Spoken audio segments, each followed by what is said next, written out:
মেসির অনুপস্থিতিতে কে হবেন আর্জেন্টিনার অধিনায়ক? ১.৫ মাস আগে মার্কিন যুক্তরাষ্ট্রে টানা দ্বিতীয়বারের মতো কোপা আমেরিকার শিরোপা উৎসব করে আর্জেন্টিনা। এরপর পুনরায় একত্রিত হওয়ার সুযোগ আলবিসেলেস্তাদের। এবারের মিশন ২০২৬ বিশ্বকাপ বাছাই পর্ব। বাংলাদেশ সময় ৬ সেপ্টেম্বর সকালে চিলি ও ১১ সেপ্টেম্বর কলম্বিয়ার মুখোমুখি হবে লিওনেল স্কালোনির শিষ্যরা।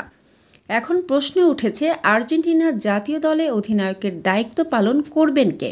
এ প্রশ্ন ওঠার কারণও রয়েছে। ইনজুরির কারণে স্কোয়াডে নেই লিওনেল মেসি। কোপা আমেরিকার শিরোপা জয়ের পর অবসরে যান আরেক অভিজ্ঞ footballer Angel Di Maria. Senior ফুটবলারদের মধ্যে স্কোয়াডে রয়েছেন নিকোলাস ওতামেন্ডি।